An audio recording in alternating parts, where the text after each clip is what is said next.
But it is a good afternoon. I appreciate you being here. Today's talk is connected to the year of Jane Austen that we are in. Now, Mansfield Park was the book that they did, I believe, in March and April. So it's not the book that they're using now, reading now, making their way through. I hope on your way out, I believe somebody from the society is either here or will be here, or there's paperwork up there. But if you're interested in the Jane Austen Society, that you will avail yourself of that and making the connection with them as they go along. And again, for some of you, I'm Carl Kreisman. I have been the privilege to kind of manage and lead this series of talks that we do here at the library since the first time they invited me in 2017 when we did the centennial of the U.S. entry to World War I. Next year, we'll be working on the semi-quincentennial celebration for the whole year. The whole year will be focused on kind of working our way through the events of 1776.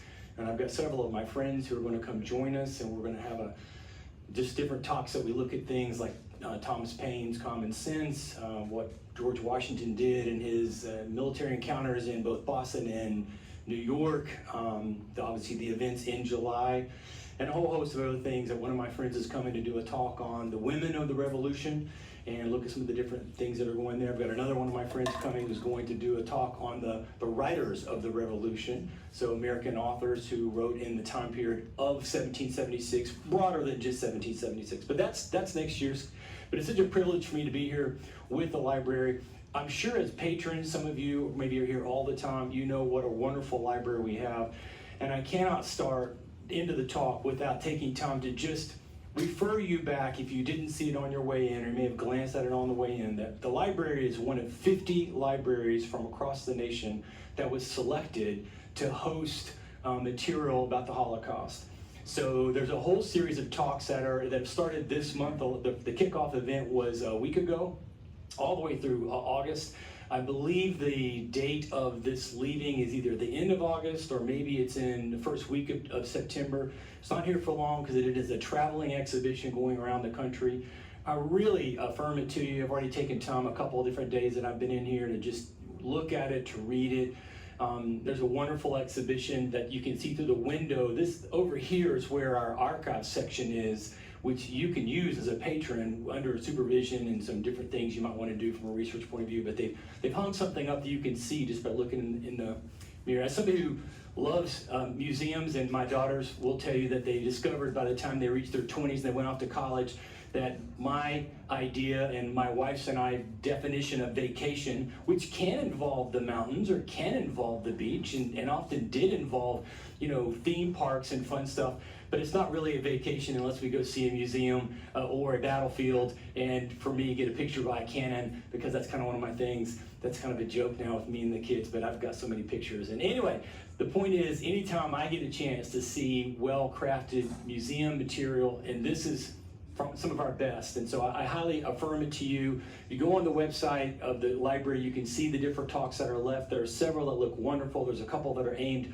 for young people, so if you know a young person, a school-age child, I believe it's school-age, it might be middle school and high school that they're aimed at. I highly affirm these to you, and sign up and come. A couple of them are going to be held next door in the I guess that way next door, but in the big center that we have, because they're expecting bigger crowds. And so a lot of our events you can not sign up and still show up, and as you can see here, there's probably some empty seats. I do really strongly encourage you to make sure you sign up for the ones you might want to go to, because it may be standing room only, and they may not have standing room. They may say, sorry, you can't come in, there's no seats.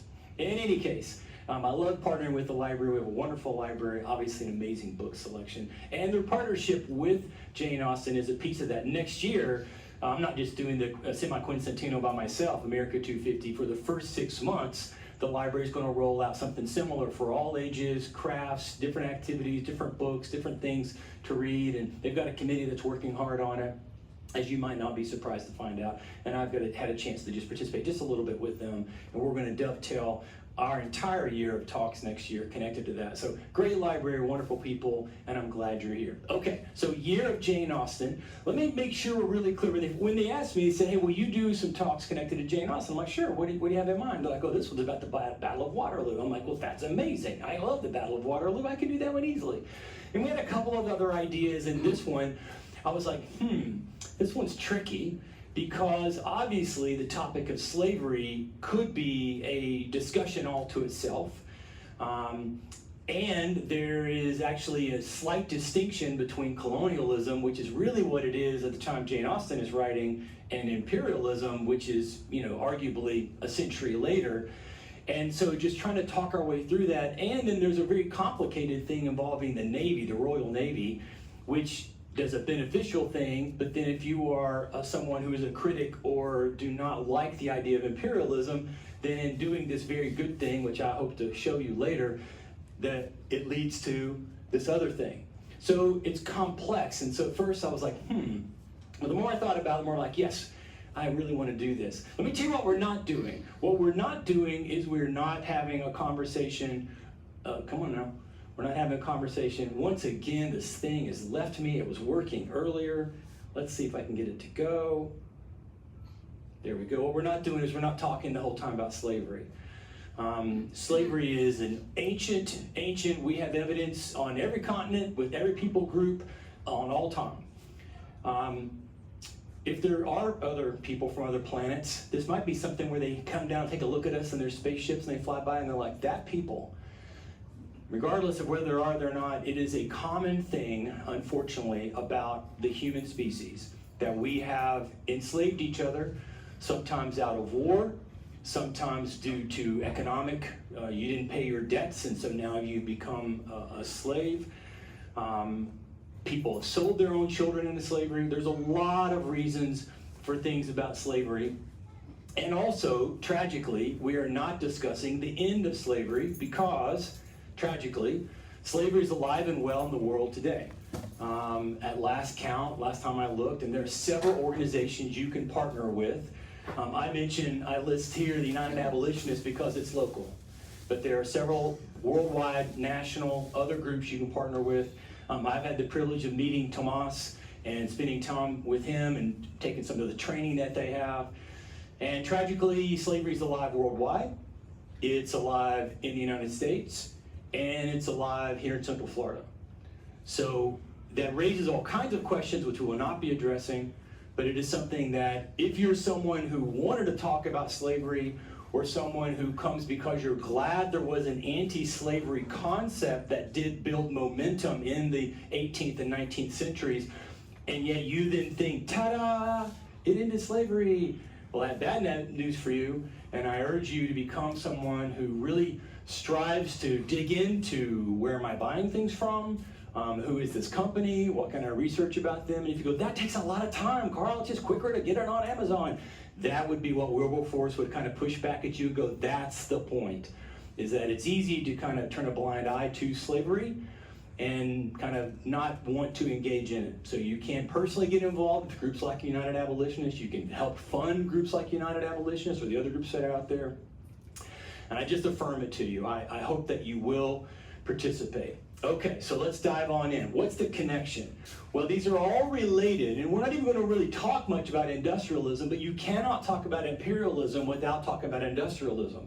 So it's kind of a requirement. Again, this is not going to be a talk all about imperialism. We're just kind of looking for this triangulation that what Jane Austen's book, Mansfield Park, kind of raises for us in the process. And it gives us a useful door into this investigation. If you were here in Waterloo, one of the things that we talked about with that book, which now the name has completely escaped me, the one we did connected to Waterloo, but the Austen family had a connection to the Royal Navy.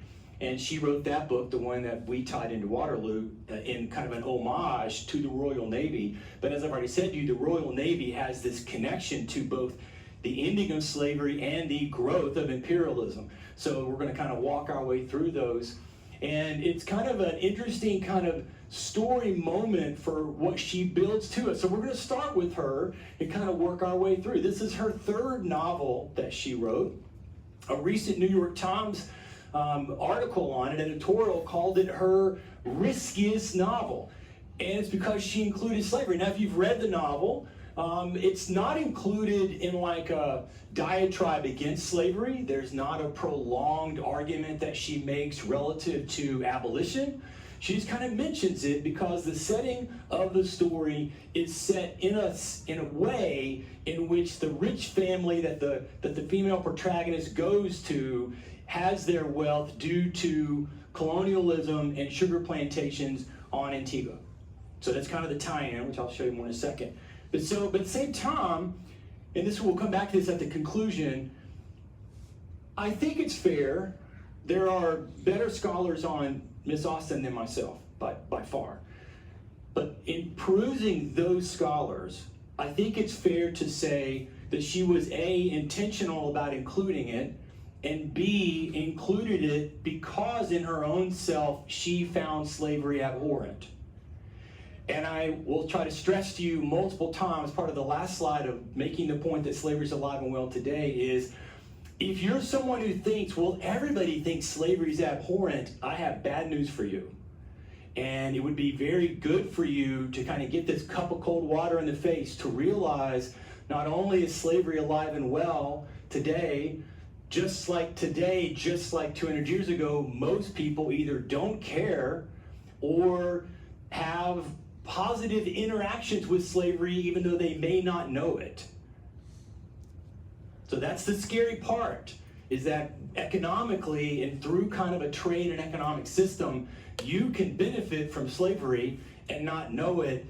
And hopefully if I directly asked you and told you the thing you bought was made by slaves, you would be sad at yourself and get rid of it immediately like it was, kryptonite. Oh, I don't want that.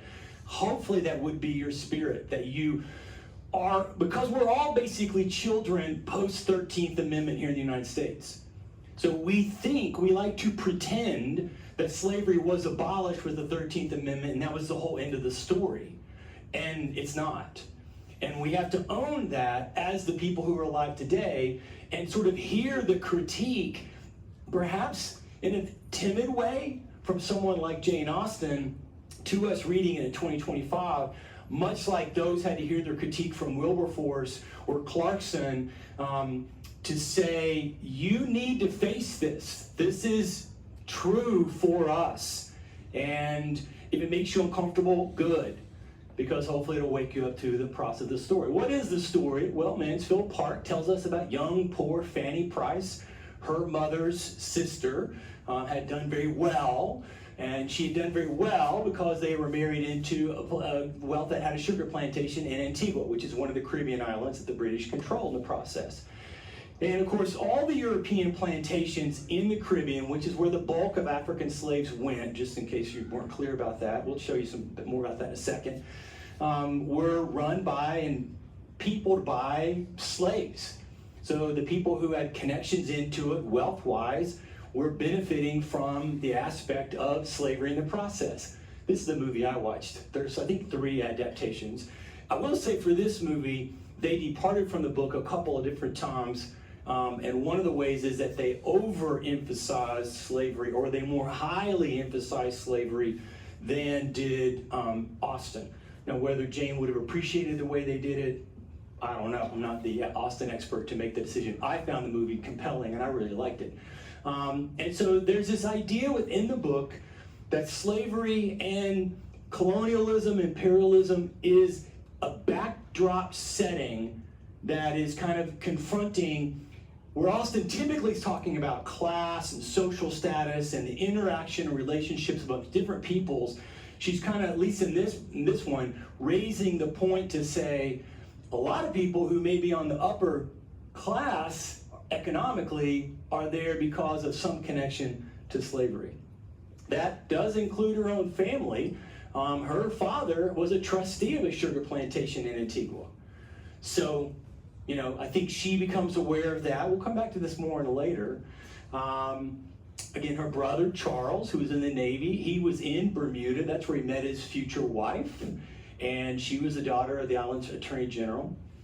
It's possible that the Mansfield in Mansfield Park is connected to the Lord Chief Justice of England, who was running their version of Supreme Court at the time that Jane was writing her novels. Nobody knows for sure, but we'll see Lord Mansfield and his actions. And he takes a critical step at a couple different points with the justice system to side with abolition against slavery and against the entrenched interest of the trading, companies and that whole kind of idea. Now, I told you we weren't going to talk about slavery from a sense of let's talk about why slavery exists or developing slavery, but we can't have this conversation without recognizing that it is at this time that you begin to see a new type of slavery. So again, slavery's existed all the time, but something happens at the same time of the European exploration movement. So roughly 1400s for Portugal, 1600s for everybody else, England in particular 1600s and going forward 1700s along with the Dutch, in which I think it's fair, and this is my term, to call it a level of a corporate slavery. So slavery connected to corporations, slavery connected to the economic engine. Now again, slavery was always connected to economics. If I have 4 slaves and they work my fields because I captured them in war, that's economically part of my story as the slave owner in the process. But there's something about the slavery that takes off at this point, creating this movement that takes the millions of people from Africa to the New World that has a level of I probably could have called it industrial slavery, but it's not really the industrial movement at this time in the process.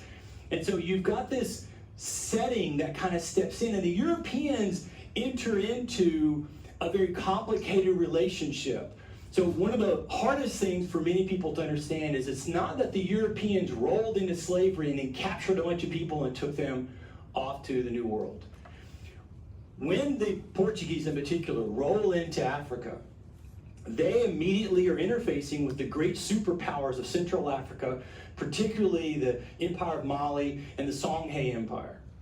And as you can imagine, at any other time in human history, when you have 2 major powers meet, they got a couple options. One is go straight to war. The other is to say, how can we be beneficial to each other? And these leaders in Africa were not backwards, were not dumb. They're like, this could work out for us. These people who are coming in on these giant ships, they have a technological advantage that we might can benefit from, so we should trade with them. And the Portuguese were not about, at that point, conquering any land. They're like, this is great, let's do some trading. What you got? And to some degree, you could say the African kingdom's going, well, we have ivory, we've got spices, we've got people, and we will trade you all 3. And the Portuguese were like, yep, we're good with that.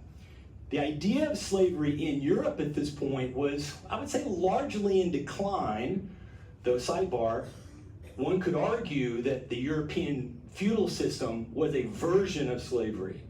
It's a whole different conversation. So I'm not trying to paint the Europeans as paragons of virtue, where everybody, lives a free, liberty-based life, and then they learned about slavery from Africa, and the Africans somehow infected them with this dumb idea. No.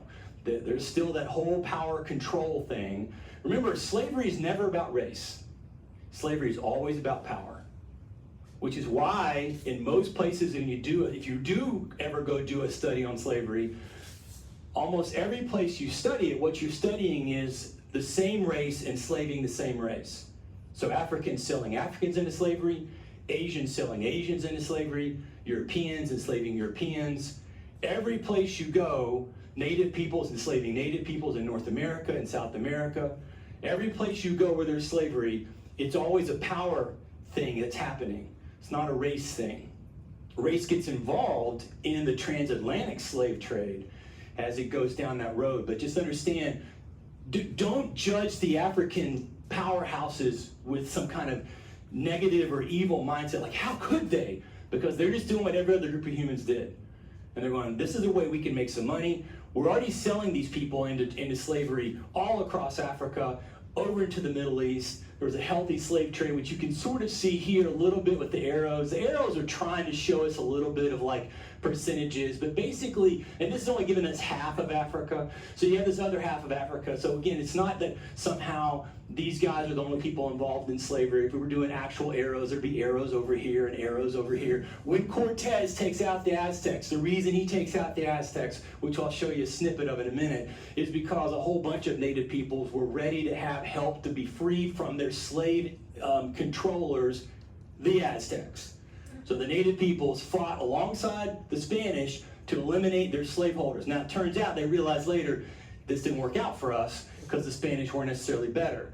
But again, why did they help the Spanish? Because they were trying to get rid of their slaveholding overlords, the Aztecs. So you have a bunch of arrows everywhere, but this is just basically giving us this picture. And again, you can see Portugal involved with Brazil, and then everybody else kind of moving into the Caribbean, and then a small amount coming up here to the British colonies in the process. So over 366 years, roughly, 90% of all the slave trade comes on these slave trading nations. About 1/3 goes to the Caribbean islands. The British move in later. Now, the reason it's later is a whole geopolitical story involving Europe, which we don't have time to get into. But just understand, as you're moving through, you kind of can look at the corporate slave trade that I'm talking about, this industrial level slave trade, as moving from partners where Portugal's first, then Spain kind of takes over, the Dutch take over, and then in the end of through the 1600s, there's a couple moments when Great Britain, England goes to war with the Netherlands, and they win, and so that's part of their victory, is they just take over all the trade that's happening in the world, and so that's why England kind of steps into the process. By the 1700s, 1/3 of the trade all involved British ports. So this, of course, is the time we're getting us to where Jane Austen is in the process.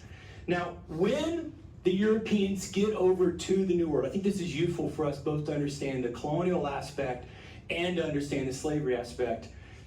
It's very clear from reading their information that they didn't know what they had found. Some of this you'd say, yes, I know this because I know the Columbus story. It's actually more complicated than we typically tell, certainly in middle school, but even I'd say to some degree, more typically than we tell even in at the college level in a survey class. But the short version for us is that they didn't know the full extent of what they had found. So this raised all kinds of questions about what to do with this land, and then therefore with the people. Like, they didn't go there immediately and say, awesome, let's do sugar plantations, bring me some slaves immediately. They're kind of working their way through the process of figuring out what to do with this land. That to them, and I still will argue this point, it's fair for the Europeans to say that they discovered something they didn't know about. There are obviously a lot of people living there, and you can make a very strong case, and some have, that other people, certainly many of you say, yes, I know about the Vikings, exactly. But did you know about the Chinese in the 1420s? So there's other peoples who had come, but that had never been reported, at least not broadly, in Europe. I love the fact that, in fact, when I was doing some research for something else recently, was looking at some debates in 1776. I mentioned this was part of the talk last time, in which at the time as they're debating the Articles of Confederation, both Adams and Jefferson are taking notes about the larger debate that occurred in late July and early August about the Articles of Confederation. And in that, they were debating about the lands that the different colonies owned. And more than one time, there was an argument about whether or not these colonies owned land to the Southern Sea. And in my brain, I was going, Southern Sea, that's a new one for me. So as I'm doing research for this, I'm realizing the Southern Sea was what they perceived what we call the Pacific. And it's not till Magellan gets through that they realize the Southern Sea is actually the full part of the globe, and even then they didn't fully know how far up it went. They perceived that there was the sea to the south of these islands, what they thought were islands that they had found, and there would be like land kind of over to what you and I would, it's like they almost could see the Bering Strait, but they imagined that the sea was a lot shorter. And so then it's Magellan who goes through, and when he goes through, he finds the water is calm, and so he calls it Pacifico. But it's interesting, if you look at the maps, I've just got a series of maps here, so this is Waldseemüller in 1507, and it's arguable about whether or not, he doesn't really seem to show where Magellan went through here, but on this map, if you wrap this on a globe, as some experts have done, this doesn't look quite as wonky. It's not like he has a bad idea. He may have a very good idea of what's going on. But then if you go forward, here it's still not called the Pacific Ocean. And actually this isn't called the Atlantic Ocean. You see the word Mara there, that's sea. So this is the Atlantic Sea, whereas the Indian Oceanus, they're saying that's still an ocean. That's 1530. And by 1540, now we're the Pacific Sea, is what they're calling it, the Mare Pacificum. And they've got Magellan's kind of straight through here, although it's not like this. It kind of goes through there, but that's a different conversation. And that's the first map that I know of, 1540. So again, we're talking, 50 years almost since Columbus arrived. So 50 years, they're not sure where they are and what they've got, but they've got a better idea to some degree of the shape of what's going on. And then Mercator's map in 69 really gives the best, and of course, obviously, it's way too small to see, but he does call this the Pacific, and you can see he's got a much better idea of the shape of North America. South America is still a little wonky in the process as we go through there. So not only were they not sure of the land, they weren't sure what to do with the people. So at the time that Columbus comes and the Spanish are in charge, Ferdinand, of Ferdinand and Isabella fame, was still the king of Aragon. And so he had ordered this right here, the requirementio, to be a statement that was read that basically said by the different conquistadors and explorers, but mostly the conquistadors, as they went to a place, this land now is under the dominion of the King of Spain, and he's, in essence, working with the Pope. So you now must become Christian. You must now understand that you have a new kind of ruler in Spain. Cortez, when he does end up facing with the Aztecs, he'll have this read. He'll even have it notarized so he can have proof that, yes, I did read it like I was supposed to read it in the process. This wasn't, though, the only view, and I found this very interesting. It's useful for us that even at this point, the early 1500s, you may know both the name Cajetan and Erasmus as connected to what you may remember of the Reformation. Cajetan, well, both of them were at that time Catholic thinkers. Erasmus is more typically seen as maybe somebody who's non-religious, but he's like the leading humanist or the leading thinker for the Northern Renaissance. But regardless, they're both on the same page, well, they'll differ with each other when you get the Reformation, about the fact that what has been discovered is new land that is outside the scope of both the emperor or the king of Spain and the Pope. And so that these people are due the rights of kind of independence and should be then treated as a foreign nation you've interfaced with, and you can't just go and take their land and kill them because they've not done anything to you to warrant a war, a causa belli, as they would have called it, a cause for the war. This is the time when Ferdinand's grandson Charles will become, after Ferdinand dies, the king of Spain, and then 3 years later he'll become the emperor in the whole process. So it's interesting looking at Charles's life and kind of how he perceived what was going on. One way to look at what Charles is thinking is that he perceived, and his advisors wanted him to perceive himself. When you hear the word emperor, if you know your European Holy Roman Empire story, you're thinking Central Europe, which is where the confines of the empire was. But at this point, and prior to this point, with his grandfather on his father's side, Maximilian, who had been the previous Holy Roman emperor, had the same idea, which was really you were meant to be the emperor of the world. Now, again, in their minds, they're thinking the world mostly within a European context and a North African context, Middle Eastern context. They were aware loosely of India and Asia or China, but they weren't thinking about it in terms of, yes, I'm in control of it, or no, I'm not in control of it. So here's this moment where we've discovered a whole new group of people that largely nobody knew about. And so what do you do with that? And so Charles is going to have to kind of navigate himself through that whole process of whether or not he would want to see the land controlled under his dominion. And there's a whole sidebar with Charles in that he governs in one of those complicated settings ever, and we don't have time to get into it, but there's a sense in which Charles as King of Spain and Charles as Holy Roman Emperor are like managing two separate roles. And he sometimes gets caught in between trying to solve making people happy in both of his roles and failing to do so and kind of navigating through that. So as the emperor, I think it's fair to say Charles, even though he has this lovely motto of plus ultra, go further, right? He still did not think that much about these lands, except for the fact that these lands were giving him all the funding financially as they begin to find the Aztec gold and the Incan gold and silver that can help him fight his wars with the Ottoman Empire and to some degree deal with situations he has going on with Francis and with Luther in the process. But it's just part of the story of like trying to figure out like, why did the Europeans do what they did relative to these lands. And of course, this is 1519, we're still in the first like 20 years in the process. And you can see here's where Cortez is like dutifully reading the document to the people that he's interfacing with to say, hey, look, you know, I'm here and you don't have a voice in this, and I'm representing this great, powerful emperor. And later, if you know Cortez's story, which is also a wonderful story, it'd be fun to do one of our talks here on just him, and what happens in the Mexican Sea, and my mind's just been totally blank, but in Mexico and in Cuba and that whole part of the Gulf of Mexico, that's where I wanted to get to, and so what I call the Gulf of Mexico. It is that he ends up having political battles with key other Spanish leaders that are in Cuba and then later in Mexico City, basically central, running the show there.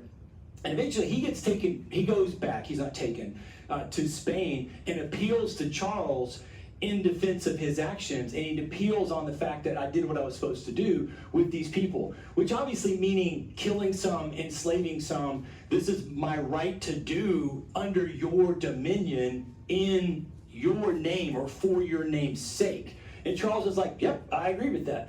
And later you can see the Pope finally, this is Pope Paul who kind of calls the Council of Trent, who begins to try to see if there's a way to navigate through the Reformation. It won't work out the way he wants. But he's trying to be moderate, he's trying to be thoughtful, and so the Pope will be the one who says, you know what, we actually should be protecting these native peoples. He had several missionaries is too strong of a word, but representatives of the church that had gone to the New World, had seen some of the things that were going on, and was like, this isn't good. We should do something about this. And in the process, he kind of says, yeah, we're going to make a church statement that says, stop treating these people poorly. Now, of course, that wouldn't have anything to do with African slaves coming, but nonetheless, it could have set a tradition. And the Europeans largely ignored it, as they often like to do when it involves things that the Pope might have said that they didn't want to do. And of course, this comes at the same time as Pizarro's conquering the Incas, and Charles is ready and happy to go, yes, we don't need to listen to the Pope because we're going to have more money in the process. It's not till, as you can see, Philip, that we finally say, well, we will obey, but by that point, it really didn't matter. So this then leads us to confront this question. Which is it, colonialism or imperialism? When I do imperialism in my classes, one of the things that I stress to my students is that this is not a new thing. It's just taken on a new, I guess, again, industrialized size to what's happening. It's not like in the 1860s, Europe discovered the rest of the world and said, let's take it. What's been happening is from the 1400s, to the moment in the Renaissance, when you get the Exploration Revolution, the Europeans are off doing the Exploration Revolution and finding things, and as they're finding things, they're taking it. Taking it's too strong, and it's not fair because it's not like there's raping and pillaging just constantly going on. The Portuguese in particular were really just wanting to have ports of call as they're trying to make their way around Africa to see if they can find their way to India. They do end up controlling some land around it, but in very limited ways. And that idea in Africa remained true for the Dutch, for the British, who don't have that many, but they will end up taking over South America. I mean, the South African port. And as they do that, they're satisfied at that level with what they found. But there is a sense in which when you say, well, what's the difference? Well, there's not much of a difference, certainly for the people who are participating. Whether we say colonialism as it would have been known in Jane Austen's time, or imperialism as it really becomes known later in the late 19th century, you still have this setting where it's not going to be well received necessarily by the native peoples, who will lose land, will lose agency, and will find themselves under the control of some other people who are far, far away from them. You can go back in time and see this same kind of concept. I think one of the things that kind of causes us to be so shook by the whole thing is the vast distances. Whereas previously, say you have Greek city-state colonialism that takes place. So they're on the Greek peninsula where, say, Athens or Corinth or Sparta or Thebes is, and they go into the Black Sea, which for us on a map, we're like, well, that's just right over there. That's not going very far. And so you have this larger distances, which kind of makes it stand out a little, in a little more of a stark way in the process. But by the time you get into the 1500s, the Spanish in particular, you kind of talk about the Spanish movement in the New World as kind of first the explorers and then the conquistadors. So they're kind of exploring by water, and then once they've established that they know the contours of where they're going, they're putting people on the ground. And they're saying, well, what is here? And there's a whole host of Spanish conquistadors who kind of make their way through central, southwestern North America, much of the outer contours of South America on both sides of it. Obviously, the Portuguese are going deeper up the Amazon and beginning to find out what have they discovered, like what's there. Still lots of the central part of South America that are unknown. The central northern part of North America is unknown really until Lewis and Clark in the 1800s. So they're kind of pushing their way in, but as they're going, they are establishing in the New World a whole host of cities, and it is a long list of places that they establish that begin just slowly but surely to plant flags in the ground to say, well, this is where we're going to be. It was usually both as a port setting, so this is a place that our ships will go, and it will be a place of projecting control inward. However, it should be hastened to add, if you see these maps, and I don't think well, this one does a little bit, when they have these colors on these maps, just realize when you look at those are always misleading. Because it's not like today, if you did a map of the United States, there's a few spots still where there's not a lot of people living. If you've ever driven like into South Central Georgia, you know this, right? But those are few and far between in our country today. There's most places, if you're using a color, you just color like Central Florida from the beaches to the beaches. It's just, whatever color we're saying, that's that place. It'd be dark, right? Because there's no room for anybody else, right? But they still keep coming.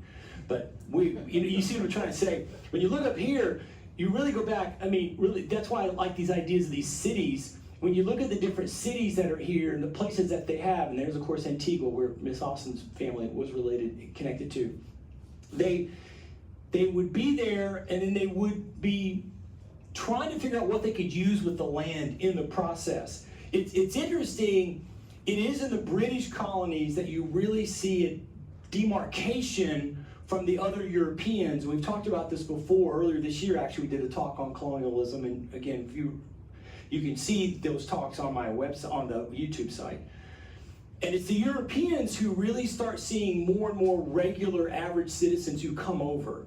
So you have a larger population base who come for a variety of reasons, which we've talked about before. So you have these cities, some of these cities, yes, they exist, and so say St. Augustine, you can say along as continuous, like, yeah, but it was mostly just a port with a fort. And you had soldiers there and some traders. You didn't have tens of hundreds of thousands of Spanish people coming to St. Augustine and then, basically flowing out of the land like you see happen in North America where the British are. Okay.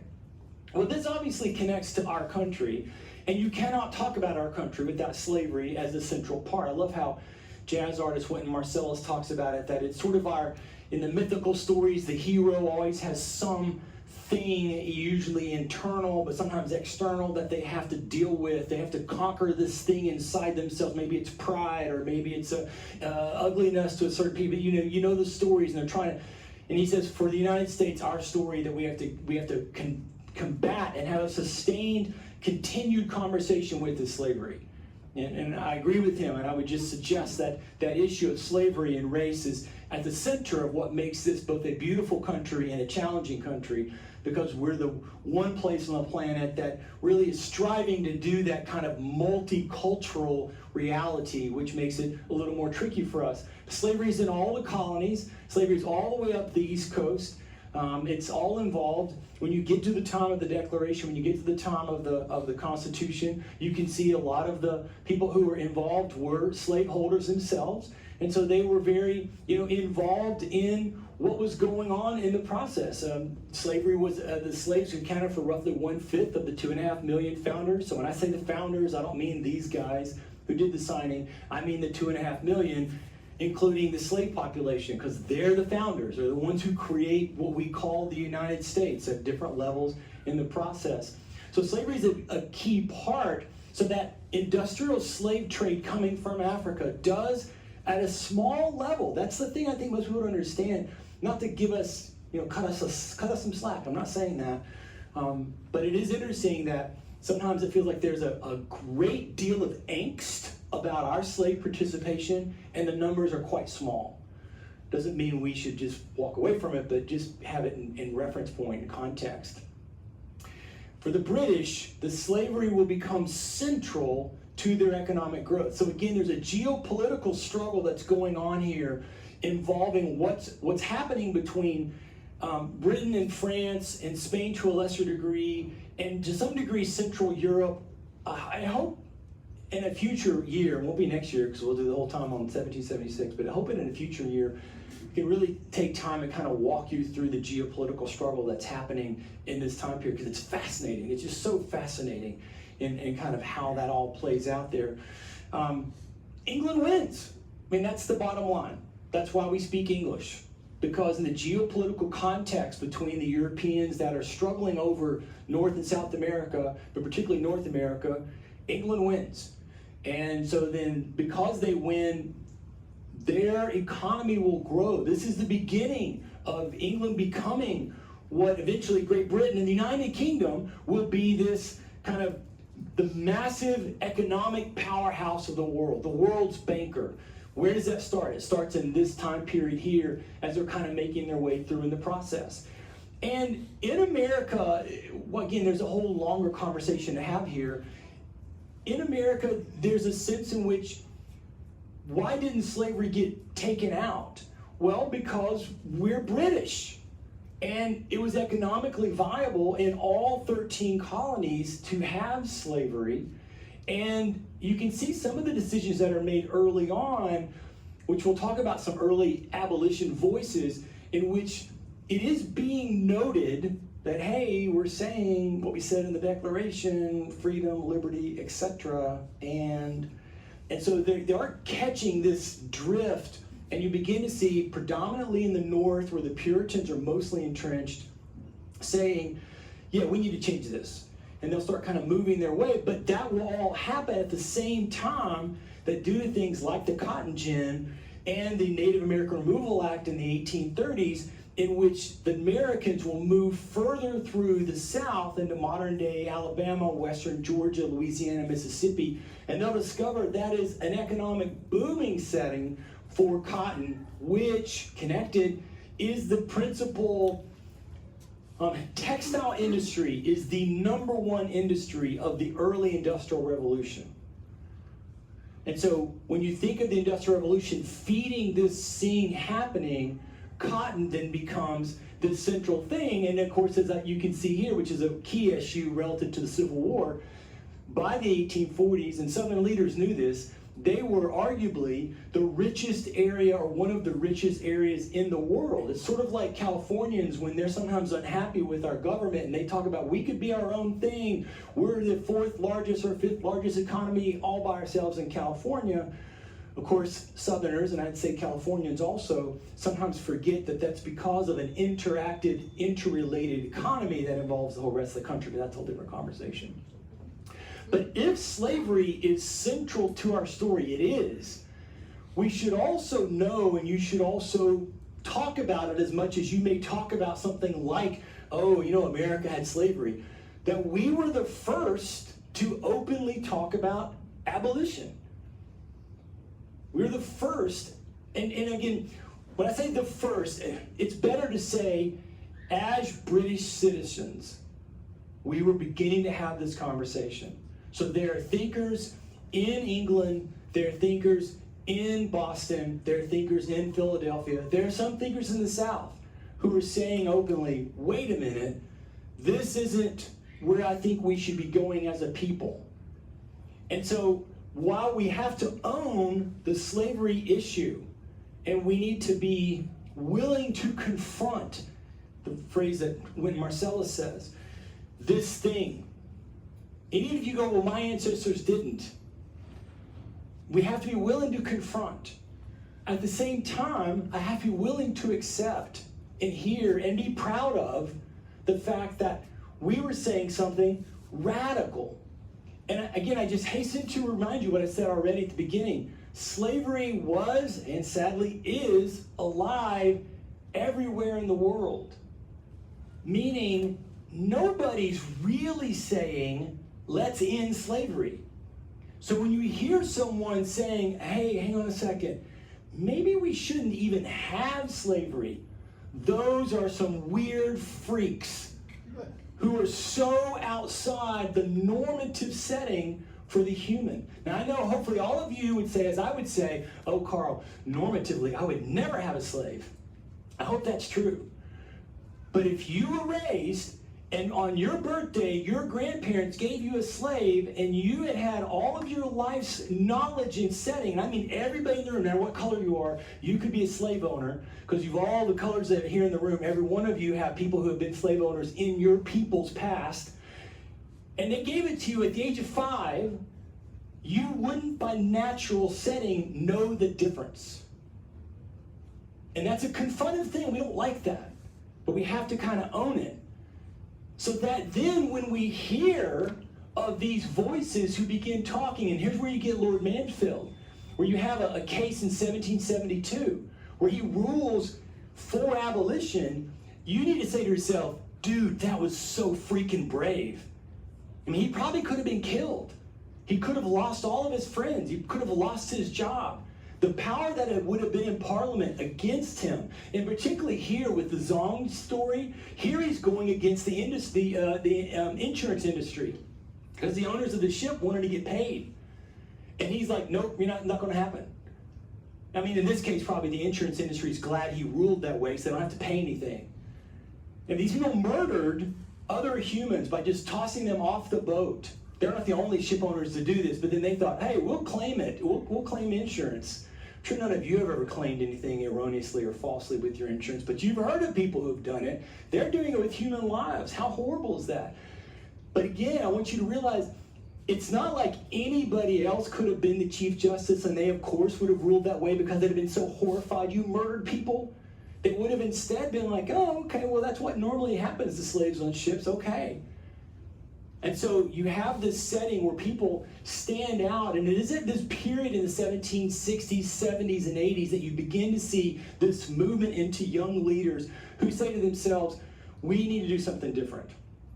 And it must be stressed, particularly when you get to Wilberforce, that there's a force behind him that's pushing him. And he makes no secret about it, because he declares himself a true Christian. And he actually writes a book. You can buy a copy of this book. There's a modern adaptation of it that's called Real Christianity. And it's a whole nother story down the road about what Christians should do or did do or all that kind of stuff, which we don't have time for, although we may talk about some of that in December.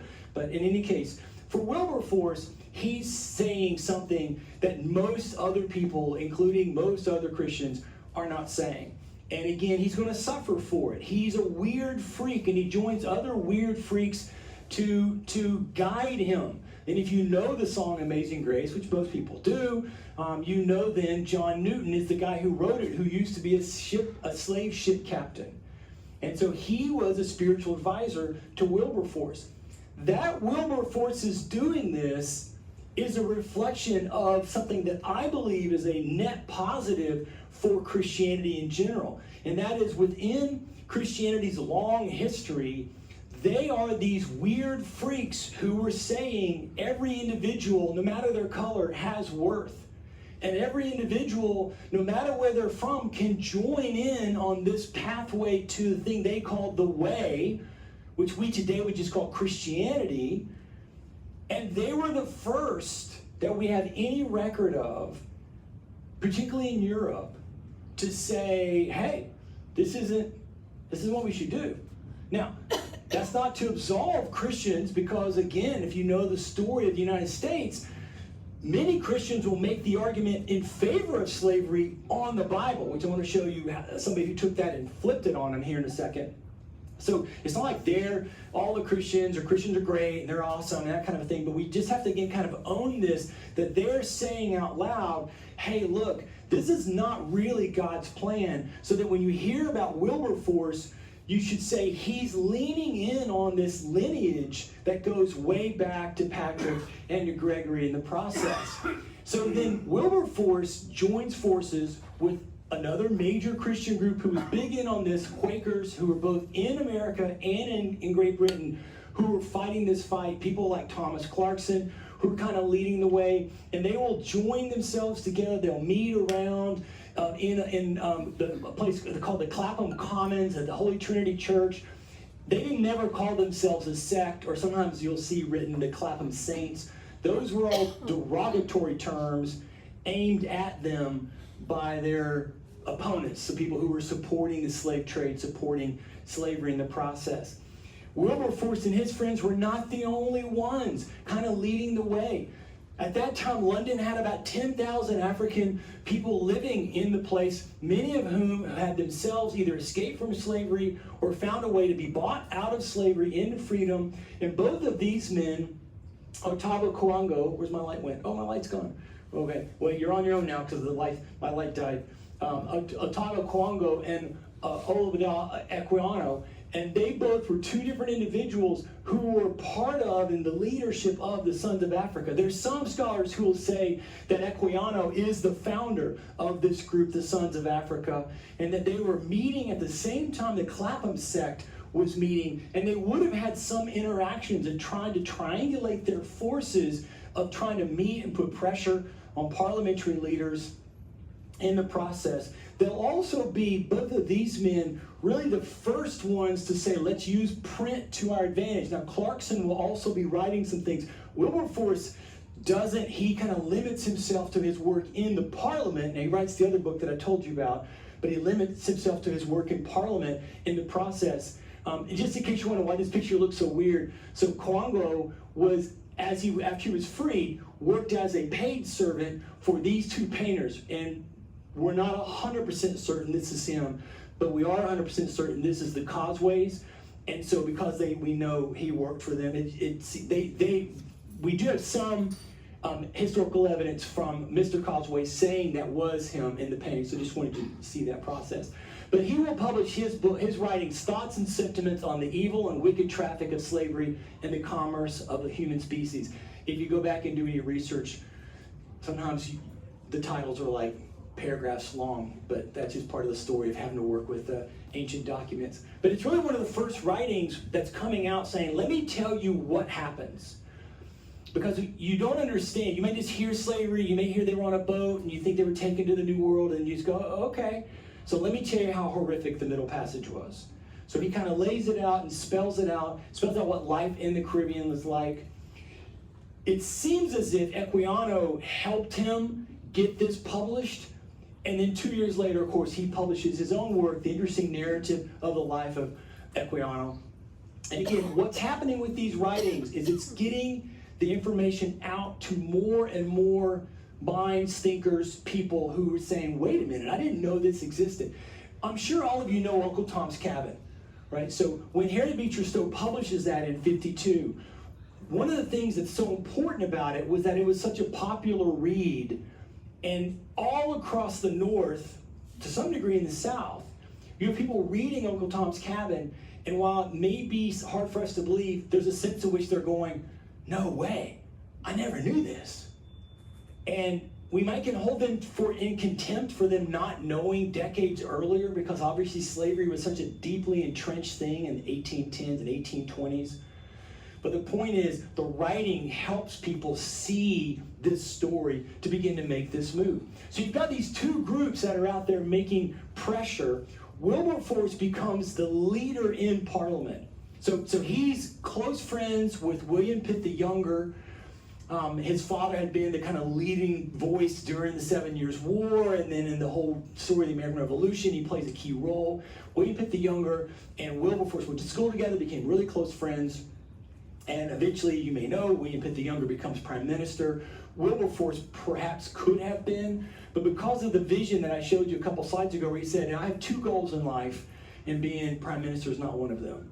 But I am determined to give my life to try to end slavery. So he will begin that process in 1792. Now, remind yourself, what else is going on in 1792? Well, down in Paris, as we've talked about in here before, is what? The French Revolution. Yeah, right? And they remember 1791, they finished, they thought, the revolution, and they wrote a constitution, the Constitution of 1791, they're like, yay, it's over. And they elected a whole bunch of people who didn't know really how to do government because they'd never had a chance, and they'd made the decision in Paris to not allow anybody who had participated in the National Convention to be elected. Remember we talked about that when we did the French Revolution? So they didn't know what they were doing, and so what they promptly do in 1792, they went right to war. They declared war on Austria and Prussia first, then eventually declared war on England. Meaning, people who might perhaps would have sided with Wilberforce were not able to kind of cross the barrier. Initially, so when you see he's trying to get this vote, he has even people who are opposed politically, be like us trying to get something through Congress and you find out both Democrats and Republicans voted for it, at least some of them. You're like, oh wow, there must be something going on with that bill that's being suggested. And so he gets some support, but you can see, I mean, it's not until 1807 that he's able to finally, 15 years of trying, get it passed. But he does get it passed. In 1807, Great Britain passes the Abolition of the Slave Trade Act, and it's an overwhelming vote. So the work of the Sons of Africa and the Clapham sect had, over about a 25-year window of period, moved the needle about kind of how people perceived the idea of slavery. Now notice what they passed. They abolished the slave trade. They didn't abolish slavery. I think partially Wilberforce was trying to take it one step at a time. I think also partially he thought by abolishing the slave trade, abolition would be a natural outcome. Well, it's not. So he does keep working at it. They do get it passed 3 days before he dies. He's not in Parliament at that point, so they do get an abolition passed. But then this then leads us to this whole question about, well, what's happening with the British Navy, the rise of industrialism, and kind of moving forward. I just wanted to say quickly that when you look here at Wilberforce's life, what you can see is that the movement to end slavery is really the kickoff in Great Britain of what we would call social conscious movements. So if you think of social conscious movements today, or in the past, say, 50 years, which we've had a lot in our country, but there's still some happening today, they all owe their legacy, I would suggest, and other scholars would suggest, back to Wilberforce. And this raising the idea that maybe the government can ask people to perceive their own life's existence in a way that allows for some new reality to come to bear that provides a better common good for more people. And so there's a whole host of things, if you study British history in the early 19th century, that all begin to happen in reform movements that are kind of leading the way. However, back to the slave trade, back to Jane Austen, the fact that they snap their fingers and go, yes, we've abolished the slave trade, doesn't mean that the slave trade actually ended, because there were too many entrenched groups economically tied into what was happening with the slave trade. Meaning, you have this question of saying, well, we've passed this, how do we plan on actually enforcing it? And at this point, at least in 1807, it's only Great Britain that's done it. Nobody else has done it. Now, you may know your American history, and I'm going to show you in a second. 1808, we do pass what was part of an agreement made during the Constitution ending the external slave trade, but we still are complicit in a couple ways I'm going to show you. So England's kind of the only ones. And it would seem like, well, that's not going to be effective.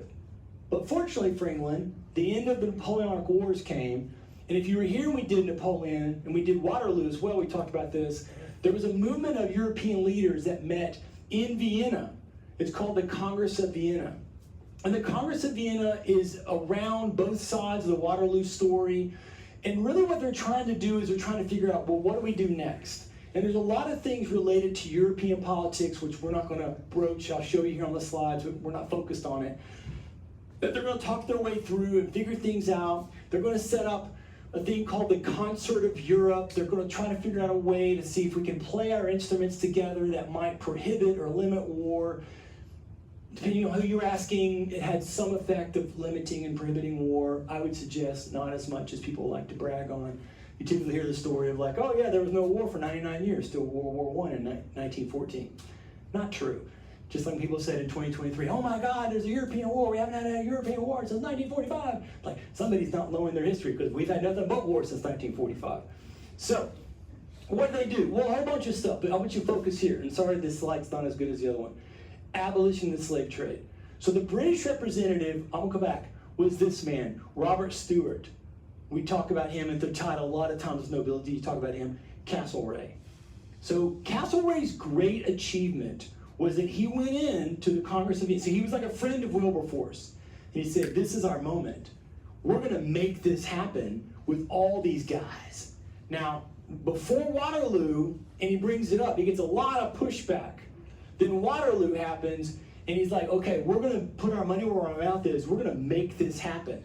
And so he goes after it, trying to, again, following down this idea of we could remake the world. We could try to create a new set of standards that would include one that says, hey, guess what, world, slavery's bad.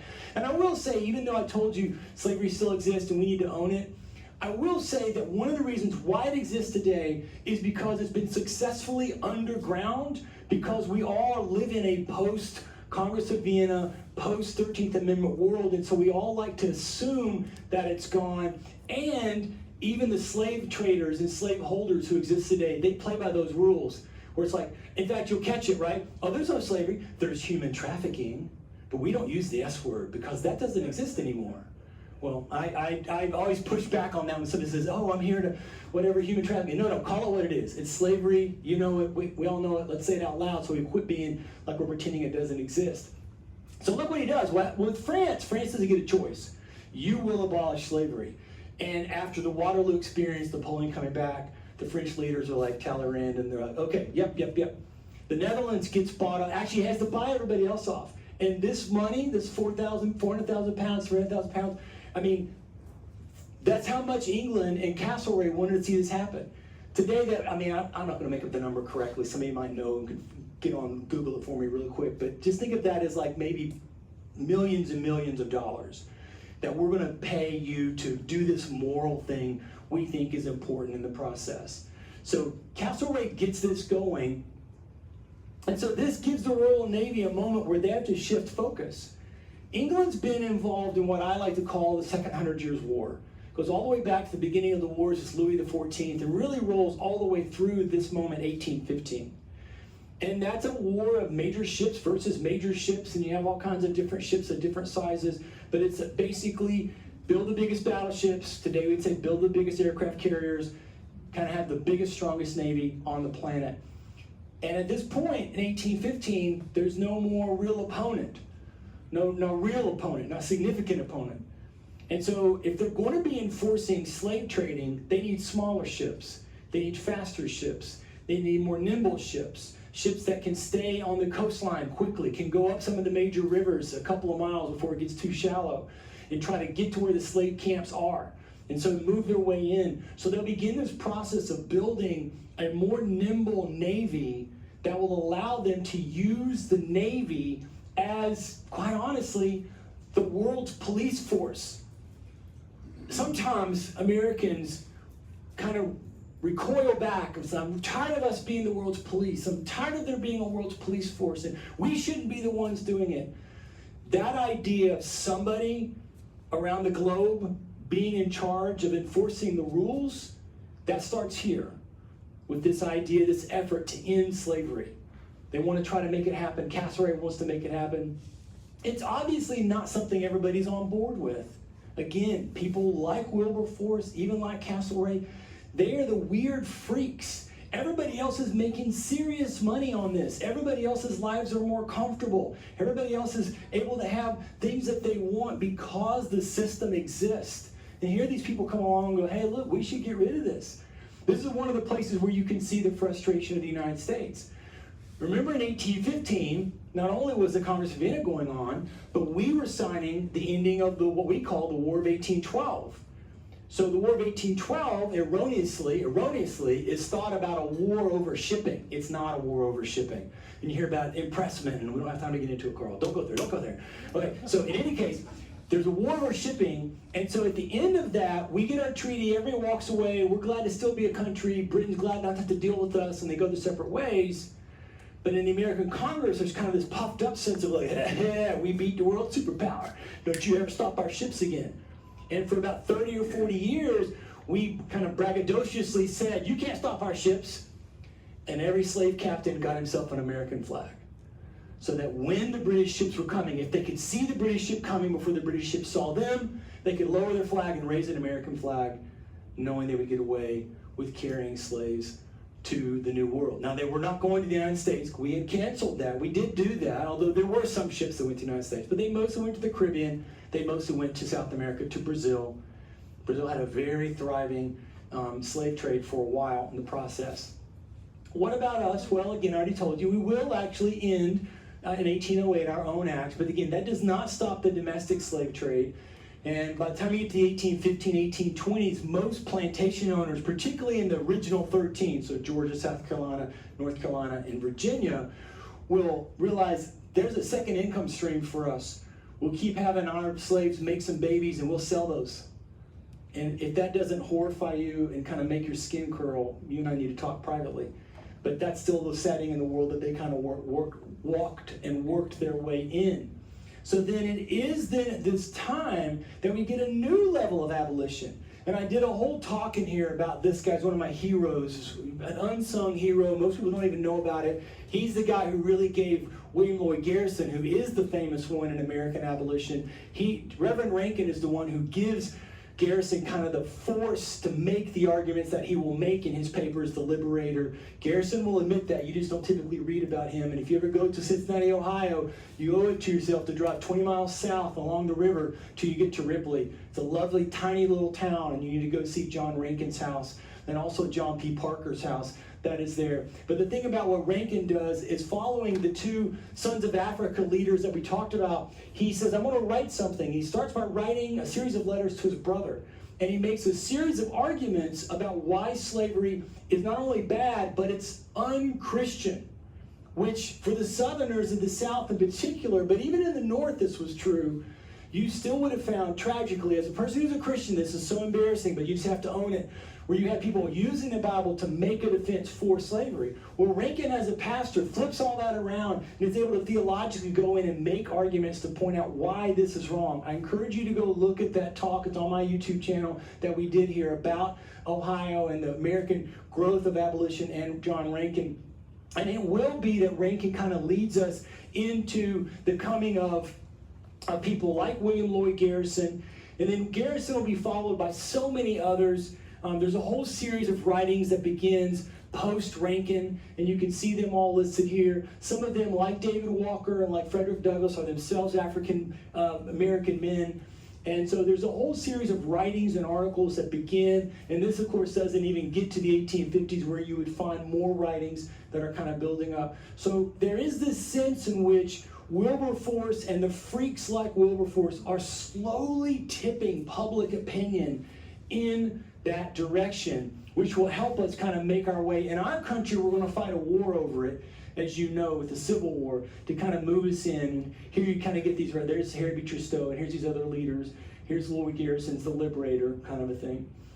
Okay, so back to the question then of colonialism and imperialism. Well, this takes us to Lord Palmerston. Palmerston becomes the foreign secretary, and he's the one who, now look at the years, we're 40 years on, right? He's only 10 years after Wilberforce has died, but we're kind of 40 years on from this fight.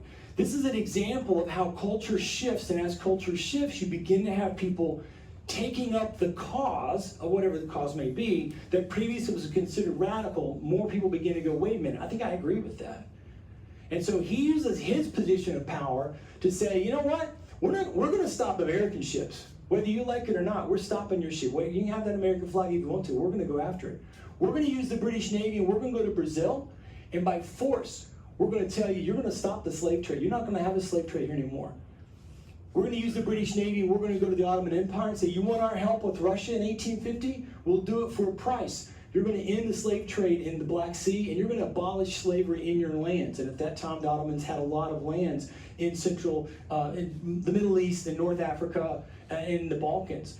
And so this is really where you begin to see this use of the British Navy, and many of us would say, yay, we want the police. I'm a fan of the police. I'm glad we have police. Carl is, civically, locally. But then that means, yes, I want some version of the police at the global level, right? So yay, the Royal Navy, but there's an outcome to that.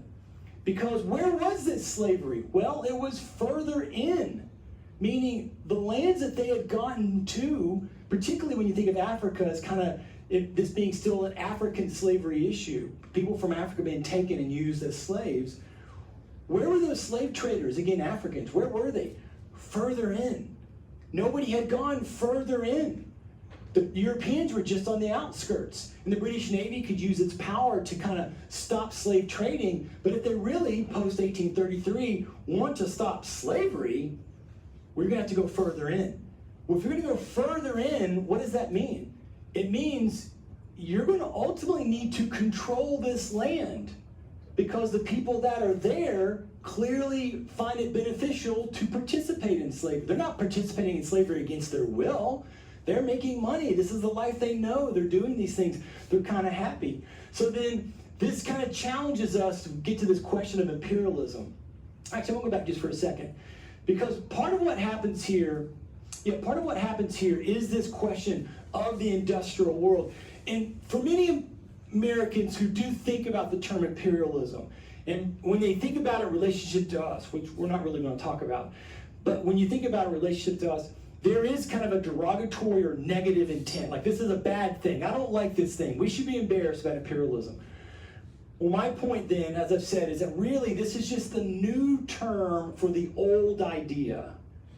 There are some changes to it, predominantly because of industrialism, but it's still a new term for this old idea of these people taking over somebody else's land, and again, that going way back in time, but now at a different industrial strength level, as I've just said to you, right? And so you can see it's late 18th century that you kind of begin this idea of an imperialist as being bad, right? Imperial starting early, but it's not really used in a pejorative term until the 20th century. And so as an imperialist is like, okay, but then by the time you get to the latter part of the 19th century, you start to be like, wait a minute, I don't think I like this. And so this then raises, well, what happens to it? What happens to make colonialism this new thing, right? And so obviously the big one is industrialism. So the Industrial Revolution kind of kicks off, depending on which expert you're reading, let's just say late 17th century, really 18th century. Great Britain's first. They'll stay first the whole way through this process. When I was in school, we talked about the first and the second Industrial Revolution. But as a professor, what we talk about now is the early and the late, early or modern. And yes, some people would argue we're in another phase of industrialism today, and that's a different conversation. But simply put, modern world things began to be something that were created. And you kind of, again, textiles. Previously, you didn't have cotton clothing, and cotton clothing, as you all know, breathes better, it's lighter, it's et cetera, et cetera. You didn't have combustion engines, you didn't have steam engines, you had engines. And then they created these things. And those all allowed for things to happen. And England is, like the United States, not at the same level, I suppose, but deeply blessed with the powerhouse of the early Industrial Revolution, rivers and coal. And so they were out in front. And as I already told you, in the geopolitical struggle, England won. They're the dominant one. They win. So they won militarily, they won economically, and they won technologically. And because they were out in front, everybody else in Europe is playing catch up. By the time you get to the middle part of the 19th century, it shifts over from steam engines eventually to combustion engines. Coal gets replaced by oil in the late 19th century. The textile industry is still around, but it's not the dominant engine. The railroad becomes the dominant engine. You can see the growth of the railroad across England, and then you see the rest of Europe trying to catch up. Well, all that means, in all these other places, they've got to figure out a way to try to get the raw resources to do the same stuff England's able to do. Now, England doesn't have oil either, so if you start studying this whole story and you move into the 20th century, and particularly when you get past World War I, you start figuring out some decisions that were made by England at the Treaty of Versailles. It's a different conversation, but there's an ongoing question. You're seeing it today. What's the thing we're kind of debating about or championing about, or we hear our government talking about? Raw earth materials. And you pay attention at all, you've heard that in 3 or 4 negotiating things. That we want their raw earth material rights. What is that? That's the United States, currently still the world's leading industrial power-ish, wanting to still be up in front. And, oh no, we don't have a lot of raw earth materials, apparently. Not so sure that's true, but regardless, so we need to find some place to get it from. So when you hear that in the year 2025, I want you to go, oh, that's the same thing England was doing in the 1800s. That's the same thing Italy wanted to do. That's the same thing France wanted to do. All right, so it's just this repeated refrain. And you can see there's also some economic issues. London's the world's banker. There's nationalistic things, because it eventually begins to be understood. The more money you have, the more you have some influence on the world stage. So new countries like Germany in 1871 is like, we want in on this. Old countries who are new, meaning they've just kind of come out of a slumber, like Japan, they're like, we want in on this. Right, so you can kind of trace the whole story. If you want to know what's going on with China, this is simplistic, so I'm not saying it's complete. But what China's been doing for the past 15 years is going, you know what? 600 years ago, we ruled the world, which arguably that's true. We'd like to be up there again. We want to be with the big dogs. We want you to respect us. Well, how do you make that happen? You've got to have money, and you've got to have a sense of control. And guess what? Guess what China's been doing for the past 20 years? Buying up raw earth mineral rights all across Africa. Because we were like, Africa, whatever, we don't care, Africa's from Africa, let them do their thing. And China's like, we'll give you millions of dollars if you let us kind of come here and mine. Why are they doing that? Because China wants to be an industrial powerhouse. That's not good or bad, it is kind of a thing. So that's what happens. And so you have this sense in which the British are then trying to find a way to make sure that they can run the show, and you have moments like this court case that I mentioned to you where Palmerston basically threatens Athens, Greece, with destruction because of the way they mistreated a British citizen from Gibraltar. And at the time, the world's like, what the heck? And Palmerston's point is, we're going to basically rule the moral order of the world, and you can't mess with our people or mess with the rules that we're laying out. So, to stop slavery, the British Navy, and then now that they go deeper in, the British Army will be put on task of controlling all this land, and thus imperialism grows. We're almost to the end here. I've got so much more I'd love to share with you, but we're going to try to tag it up so you can ask me questions you want to grow. The British Empire, the sun never sets. That's where this happens. And you can say, why does it never set? Well, it never sets because they're trying to stop slavery. You can also say, well, it never sets because economically it's beneficial for them to control all these lands. And both of those are true. And so then we can see the complexity of the world that Jane Austen is trying to describe as a woman whose family had economic wealth because of slavery, and yet by the time she's writing Mansfield Park, she's thinking, nah, I'm not sure I like slavery, even though I benefited from slavery. And who knows, maybe that really troubled her, that her family and her own life had benefited from having slavery in that whole process. So you have the old empire and the new empire kind of growing together, and this really becomes arguably the very first worldwide empire. You talk about the Alexander the Great's empire, the Mongols' empire, and those kinds of things. But really, you're talking much more about the British Empire as the first truly worldwide empire. Arguably the only worldwide empire, because in our defense, we didn't take all the land that we could have taken. I know economically you can say we've got our control, but still in the process. So let me see, I'm going to skip through here. Let's get to Africa. Africa's kind of where we need to stop. So we started with slavery, and slavery at that corporate industrial slave holding thing is an African story. The tragedy of those millions of people, even though, as I already told you, slavery is global, every people group, every place, the African people have had the worst of it when you compare and how many people in Asia were put in slavery and how many people in the European areas were put into slavery. And then particularly when you then take it as they were not just enslaved there, which is the case for most people, moved maybe 300 or 400 miles away. These people were taken over a horrific voyage of water to a whole new continent, and then from there often then force marched hundreds of miles to plantations in and around the lands far away from the actual port cities that they went to.